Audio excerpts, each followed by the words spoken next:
The rise and fall of the Dos Santos clan, wealth and scandals. This is Jose Eduardo dos Santos. Until the 25th of September 2017, he served as the third president of the oil-rich country of Angola. Eduardo dos Santos served as the president of Angola for 38 years, and during his reign, his presidency was marred with a lot of controversies, from corruption, fraud, and nepotism. Dos Santos has 3 children who are very prominent personalities in Africa today due to the influence of their father.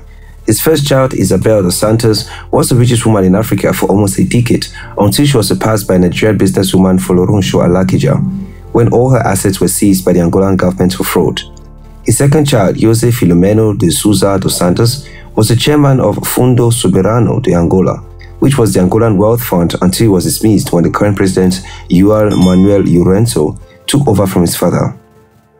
His last child, Jose Eduardo Paulino dos Santos, better known by his stage name Coreno Du, is a multilingual Angolan recording artist, creative director, designer, screenwriter, and producer. He co-wrote and funded movies like Windek and Jikulumesu, which aired on Africa Magic Showcase for many years. Jose, Isabel, Filomeno, and Paulino have lived in wealth and luxury for the longest time, but due to their scandal, they have all fled the country and are living in Europe. All their assets have either been frozen or seized by the Angolan government, and they have dropped off every list that glorified them prior to their scandals. Now, the story of the Dos Santos clan is a very interesting one, and it all began when their father became the president of Angola on the 21st of September 1979 at the age of 37. The rise of the Dos Santos. Before becoming president, he moved to the Soviet Union of Azerbaijan, where he studied petroleum engineering. After returning to Angola in 1970, Dos Santos served as an active fighter with the People Movement for the Liberation of Angola, the oil province of Angola. A frequent representative of the MPLA at international forums, he was elected to the executive committee of the movement's political bureau. After the country achieved independence in 1975, several groups vied for control of Angola, including the National Union for the Total Independence of Angola, UNITA, which was led by Jonas Savimbi. The MPLA eventually declared itself the government, establishing a single-party system, though UNITA continued to stage guerrilla attacks. In 1975, Dos Santos became Angola's first prime minister, and 3 years later, when that post was eliminated, he was named planning minister. Following the death of his predecessor, President Agostinho Neto, in 1979, Dos Santos came to power. Pragmatic and flexible, he attempted to improve relations with the West, especially the United States, which did not recognize the MPLA-led government. In the early 1990s, he abandoned Marxist-Leninism and ordered the withdrawal of Cuban troops that had been in the country since the late 1970s. The changes did little to appease UNITA, which intensified its attacks. In 1991, Dos Santos signed a peace treaty with UNITA and agreed to multi-party elections, after he defeated Savimbi at the polls in 1992. However, UNITA resumed the fighting, which did not end until Savimbi's death in 2002. As elections originally slated for 1997 and had been postponed indefinitely because of the conflict and its aftermath, Dos Santos remained president into the 2000s. In 2007, Dos Santos announced that parliamentary elections would be held in September 2008, while the presidential election would be held in 2009. The MPLA was victorious in the 2008 parliamentary elections, although there were reports of fraud and intimidation. The elections were deemed valid by international observers. The presidential election scheduled for 2009 was postponed. The next year, a new constitution eliminated the direct election of the president and instead provided for the presidential post to be filled by the leader of the party with the largest share of the vote in parliamentary elections. The change meant that Dos Santos will remain president at least until the next round of parliamentary elections, which were scheduled for 2012. Dos Santos secured another 5 years as president when MPLA easily won an overwhelming majority in their parliament in the August 31st of 2012 elections. Dos Santos and his administration drew criticism for becoming increasingly authoritarian, as well as for the rampant corruption for which Angola was well known. Dos Santos allegedly used his decades in power to enrich himself, his family, and close associates at the expense of the rest of the country's inhabitants, many of whom still live below the poverty line. Dos Santos has been accused of leading one of the most corrupt regimes in Africa by ignoring the economic and social needs of Angola and focusing his efforts on amassing wealth for his family and silencing his opposition, while nearly 70% of the population live on less than $2 a day.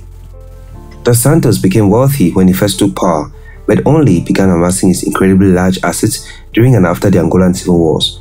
When the ceasefire occurred and large portions of the economy were being partially privatized, he took control of several emerging companies and industries. He helped arrange several similar takeovers of other natural resource industries.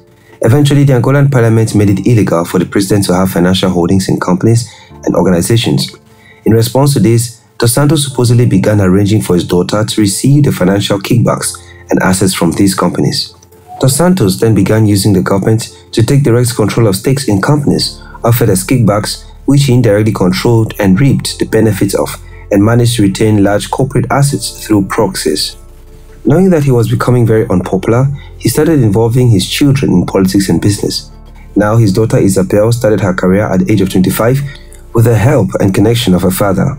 Starting in 1997, Isabel dos Santos entered the business world, creating companies and holdings in Angola and mostly abroad, making substantial investments in high-profile enterprises, especially in Portugal. In the early 90s, Isabel dos Santos started working as a project manager engineer for Urbana 2000, a subsidiary of Jembas Group that had won a contract to clean and disinfect the city. Following that, she set up a trucking business. The widespread use of walkie-talkie technology paved the way for a subsequent foray into telecoms. In 1997, she started her first business, opening the Miami Beach Club, one of the first nightclubs and beach restaurants on Luanda Island. Jose appointed his second child, Filomeno de Souza, to the board of Fundo Soberano de Angola, Angola's sovereign wealth fund, in 2012, and he succeeded Armando Manuel as chairman in June 2013. 3 years later, Isabel dos Santos was appointed by her father as chair of Sonangol, the Angolan state oil company, knowing that Angola is a country that depends mostly on oil, with about 60% of the country's revenue coming from the sector. At this time, Jose and his children were practically ruling the entire country. They lived very luxurious lifestyles filled with embezzlement and corruption. His daughter Isabel was named Africa's richest woman for several years, while his son was ranked the 26th wealth fund chiefs in the world. His last child was also doing extremely well in the entertainment industry due to the support from his family. The Dos Santos enjoyed while the average Angolan suffered from abject poverty. They enjoyed for several years, but it all came to an end when the current president took office.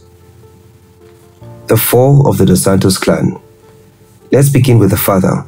The long-serving Dos Santos periodically talked about stepping down, although he didn't follow through on these declarations.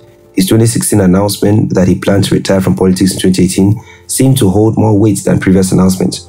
However, perhaps because at that point he was 73 years old and had led the country for almost 37 years.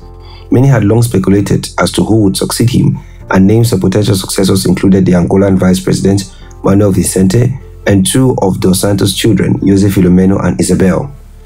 In late 2016, however, another name came to the fore, João Lourenço, a long-time member of the MPLA who was serving as the Vice President of the party and as the country's Minister of Defense. In February 2017, Lourenço was confirmed as the party's presidential candidate in the general election scheduled for August of that year. The MPLA was victorious in August 2017 of the general elections, and Lourenço replaced Dos Santos as president on September 26, 2017. Although Dos Santos stepped down from the presidency, he retained power and influence by remaining head of the MPLA. In spite of this, many of Dos Santos' family and friends were removed from positions of power in the coming months as Lourenço moved to assert his authority and also embarked on a campaign to tackle corruption. Dos Santos had indicated his desire to remain head of the MPLA as late as April 2019, but he stepped down in September 2018 and was succeeded by Lourenço. Jose Eduardo dos Santos now lives in Barcelona in Spain. His daughter Isabel. 2 months after Lourenço became president, he sacked Isabel dos Santos as chair of Sebagol and began investigating on her. On 30 December 2019, the Luanda Provincial Court ordered the preventive seizure of personal bank accounts of Dos Santos, her husband, Sindica Docolo, and Mario Felipe Moreira Leite da Silva. According to the Attorney General's office, the 3 business people entered into deals with the Angolan state through the companies Sodiam, a public diamond sales company, and Sonangol, the state oil company. With these deals, the Angolan state suffered a loss of $1.14 billion. The court produced a document showing that the assets and many others owned by the Dos Santos had been acquired using funds from 2 state-owned companies. In the meantime, the Portuguese Attorney General's office has revealed that an investigation has been opened into a number of operations by Isabel dos Santos, following a charge led by Ana Gomes, a Portuguese member of the European Parliament. Following the seizure, she has assumed the UAE as her official country of residence.